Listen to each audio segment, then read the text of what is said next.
اس وقت مجھے شدت سے احساس ہوا کہ دنیا میں ہمارا اللہ کے سوا اور کوئی مددگار نہیں۔ حالانکہ ان کو معلوم تھا کہ یہ جو کچھ کہہ رہے ہیں بھارت کے خلاف احتجاج ہے۔ ان کو تو ہماری مدد کرنی چاہیے تھی۔ اگر مدد نہیں کر سکتے تھے تو اس طرح دھوکہ بھی نہیں کرنا چاہیے تھا۔ ہم ان سے جہاز کے لیے تیل مانگ رہے تھے، تیل دے دیتے تو ہم کسی دوسرے ملک چلے جاتے۔ جو کچھ ہمارے ساتھ بھارت کو کرنا تھا اس وقت پاکستان کی مسلمان حکومت نے کیا۔ میں نے اللہ پاک سے صبر و استقامت کی دعا کی اور خود کو ان کے حوالے کر دیا۔ بعد میں مجھے پتا چلا کہ جہاز میں میرے 5 ساتھیوں کو کھانے کی اشیاء میں نیند کی گولیاں دے کر گرفتار کر لیا گیا۔ بہرحال ان لوگوں نے میری آنکھوں پر پٹی باندھی اور دوسرے کمرے میں لے گئے۔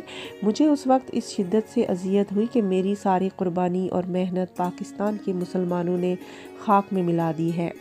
کشمیری مسلمانوں پر بھارت کے بے پناہ مظالم میری آنکھوں کے سامنے آ گئے اور تحریک آزادی کی کامیابی مجھے کوسوں دور نظر آنے لگی۔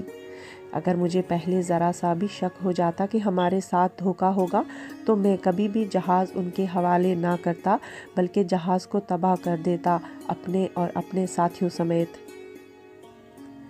2 افراد مجھے سہارا دے کر چلنے لگے اور چند لمحوں کے بعد انہوں نے مجھے ایک گاڑی میں بٹھا دیا۔ میرے ہاتھ پیچھے کی طرف جکڑے ہوئے تھے۔ میرے بیٹھتے ہی گاڑی چل پڑی۔ کافی سفر طے کر کے گاڑی ایک جگہ کھڑی ہوئی اور مجھے سہارا دے کر گاڑی سے اتارا گیا۔ اتنے میں ایک گیٹ کھلنے کی آواز آئی اور ہم اندر داخل ہوئے۔ ایک شخص نے دوسرے کو حکم دیا کہ اسے اوپر لے جاؤ، میں ابھی آتا ہوں۔ اب ہم سیڑھیاں چڑھنے لگے۔ یہ لوگ مجھے پیچھے سے دھکیل رہے تھے۔ جلدی چڑھو۔ بہرحال سیڑھیاں چڑھ کر ہم اوپر ایک کمرے میں داخل ہوئے۔ مجھے ایک کرسی پر بٹھا دیا گیا۔ ابھی تک میری آنکھوں پر پٹی بندھی ہوئی تھی۔ اتنے میں کسی کے قدموں کی آہٹ سنائی دی اور ایک آدمی میری آنکھوں سے پٹی اتار دی۔ میں نے دیکھا کہ میرے سامنے ایک شخص کرسی پر بیٹھا ہوا ہے اور ایک موٹا تازہ داڑھی مونچھ منڈا ہوا آدمی اس کے بائیں طرف کھڑا ہے۔ کرسی پر بیٹھے ہوئے شخص نے مجھے کہا، اب تم نے اپنی پالیسی صحیح بیان کرنی ہوگی۔ آپ کو معلوم ہے کہ میں کون ہوں؟ میں نے بولا نہیں۔ پھر بولا تمہیں معلوم ہے کہ یہ جگہ کون سی ہے؟ میں نے نفی میں جواب دیا تو اس نے بتایا کہ یہ پاکستان کا بدنام ترین عقوبت خانہ شاہی قلعہ ہے اور میں یہاں کا انچارج کمانڈر ہوں اور یہاں بڑے بڑے لوگوں نے سچ بولا ہے۔ شیخ مجیب اور بہت سے لوگ یہاں آ چکے ہیں۔ یہاں جو بھی آتا ہے سچ بولتا ہے۔ میں نے جواب دیا، قلعہ کمانڈر صاحب، میں نے ہوائی اڈے پر آپ کے وزیر اعلیٰ اور اس کی ٹیم کو جو کچھ بھی بتایا ہے اس کے سوا میرے پاس کچھ کہنے کو نہیں۔ میں نے ہوائی اڈے پر جو کچھ بھی کہا ہے سچ ہے۔ میں آپ کے کسی حربے سے نہیں گھبراؤں گا اور نہ ہی آپ کی دھمکیوں سے میرا حوصلہ پست ہوگا۔ کشمیر میں بھارتیوں کے ظلم و ستم سہتے سہتے میں عادی ہو چکا ہوں۔ میرا یہ جواب سن کر کمانڈر صاحب کرسی سے اٹھے اور میری داڑھی پکڑ کر خوب کھینچی اور مروڑی۔ ہندوستان کی جیلوں میں 10 سال رہا پر کسی نے میری داڑھی کو ہاتھ نہیں لگایا تھا۔ مجھے ان کے ایک ایک لوگوں کے نام یاد ہیں۔ اس کمانڈر کا نام ایس پی دورانی تھا۔ بڑا ظالم، چنگیز اور ہلاکوں کی نسل کا تھا۔ اس کو وہاں سارے لوگ چنگیز ہی بولتے تھے۔ اتنے میں اس نے گھنٹی بجائی اور 1 درجن کے قریب لوگ اندر آئے۔ اس نے ان کو حکم دیا کہ ان کی اچھی طرح مرمت کرو۔ انہوں نے میرے کپڑے پھاڑ ڈالے اور مجھے زمین پر لٹا کر اتنی بے دردی سے مارا کہ میری آنکھوں کے سامنے اندھیرا چھا گیا۔ کوئی مجھے ڈنڈے سے مار رہا ہے، کوئی اوپر چڑھ کر مسل رہا ہے، کوئی جوتوں سے ٹھڈے مار رہا ہے۔ مجھے کچھ نہیں سمجھ آ رہا کہ یہ ایسا کیوں کر رہے ہیں۔ الغرض ان دلیروں نے ایک مظلوم کشمیری پر جس کے ہاتھ پیچھے باندھے ہوئے تھے اپنے دل کے ارمان خوب نکالے۔ یہ عمل کوئی 1 گھنٹے تک میرے ساتھ چلتا رہا، حتیٰ کہ مجھ میں اٹھنے کی سکت بھی نہ رہی۔ میں ان کے ہر ضرب کی جواب میں ان سے یہی کہتا رہا کہ تم غلطی کر رہے ہو۔ کیا کشمیریوں کا مقدر یہی ہے کہ وہ جب اپنے وطن میں ہوں تو بھارتی درندے انہیں پاکستانی ایجنٹ کہیں اور وہ پاکستان کے ہاتھ لگ جائیں تو وہ انہیں بھارتی ایجنٹ قرار دے دیں؟ اس کے جواب میں کمانڈر صاحب نے مجھے جی بھر کے گالیاں دی اور پھر زبان معجزہ البیان سے فرمایا کہ کشمیریوں نے ہی پاکستان کے 2 ٹکڑے کیے ہیں۔ کشمیری ہمارے دشمن ہیں، ہمیں کشمیر کی کوئی ضرورت نہیں۔ ہم نے غلطی کی کہ کشمیر کشمیر کر کے ملک کا ایک حصہ گنوا دیا۔ ان کی باتیں میرے دل پر نشتر کی طرح لگیں۔ مجھے اتنی تکلیف ان کے جسمانی تشدد سے نہیں ہوئی جتنی تکلیف مجھے ان کی سوچ اور ان کی باتوں سے ہو رہی تھی۔ شدید مار پیٹ سے مجھے قہر آنے لگی۔ میرا وجود بری طرح مجروح ہو چکا تھا۔ وقفے وقفے سے شام تک مجھ پر یہی عمل جاری رہا۔ میں بے ہوش پڑا رہا۔ شام کو ایک ڈاکٹر نے مجھے دیکھا اور مجھے گلوکوز لگانے کی ہدایت کی۔ اس کمرے میں ایک سٹینڈ لا کر مجھے گلوکوز لگا دیا گیا۔ یہ مجھے کہتے تھے کہ تم یہ مت کہو کہ تم کشمیری ہو۔ کمانڈر صاحب نے میری حالت غیر میں بھی میرا پیچھا نہ چھوڑا۔ انہوں نے میرے قریب آ کر مجھے کہا کہ تم مجھے پٹھان لگتے ہو، تمہاری شکل پٹھانوں سے ملتی جلتی ہے۔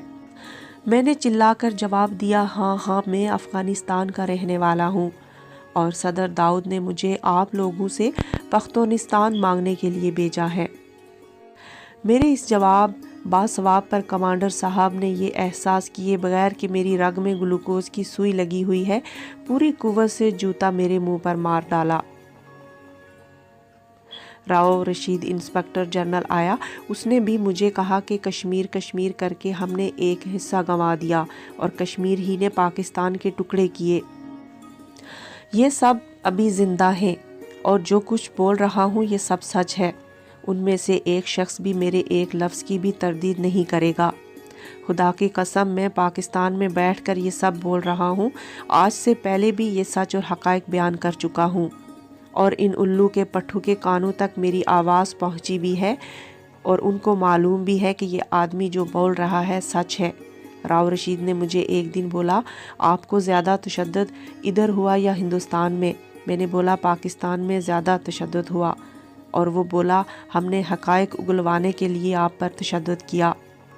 بہرحال یہ مجھے کہتے تھے کہ تم کہو میں کشمیری نہیں ہوں، کسی اور ملک کا نام لو۔ میں نے بولا آپ مسلمان ہیں، تم مجھے کہتے ہو کہ میں فلسطینی ہوں جبکہ میں فلسطینی نہیں ہوں۔ تم مجھے کہتے ہو کہ میں ہندوستانی ہوں جبکہ میں ہندوستانی نہیں ہوں۔ تم مجھے کہتے ہو کہ تم بنگلہ دیشی ہو جبکہ میں بنگلہ دیشی نہیں ہوں۔ تم جب مجھے کہتے ہو کہ تم افغانی ہو اور میں افغانی نہیں ہوں جبکہ میں کشمیر کا ہوں، سری نگر کا رہنے والا ہوں۔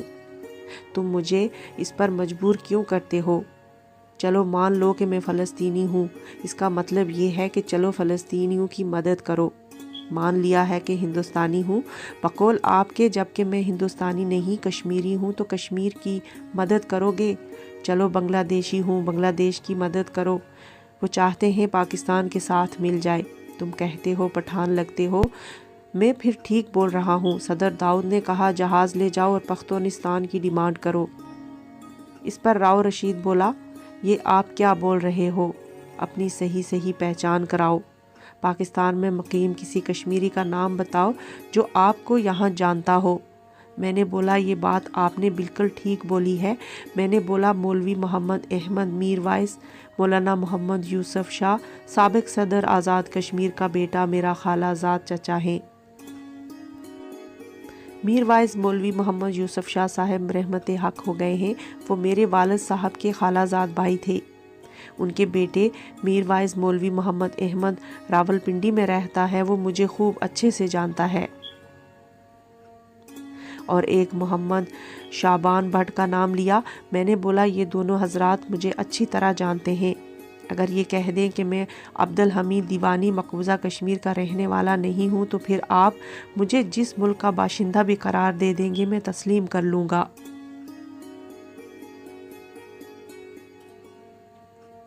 رات گئے تک مجھے گلوکوز لگا رہا لیکن اذیت میں کمی نہیں آئی۔ مار پیٹ برابر جاری رہی۔ صبح مجھے چائے اور کیک کے کچھ ٹکڑے دیے گئے لیکن بھوک نہ ہونے کے باعث میں نے کھانے سے انکار کر دیا۔ میں نے انہیں بتایا کہ میں کچھ بھی نہیں کھا سکتا کیونکہ تشدد کے باعث میرے گلے میں بھی درد ہے اور پیٹ میں بھی۔ اب 3 افسر اور 2 سپاہی مجھ پر تعینات ہوئے۔ ان کی ڈیوٹی یہ تھی کہ مجھے کھڑا رکھیں اور سونے نہ دیں تاکہ میں تمام واقعات سچ بتا دوں۔ مجھے جب بھی اونگ آتی تو دونوں سپاہی ڈنڈے لے کر مجھ پر برس پڑتے۔ یہ عملہ ہر 3 گھنٹے کے بعد بدل جاتا تھا اور 5 آدمیوں کا دوسرا گروپ پہلے کی جگہ لیتا۔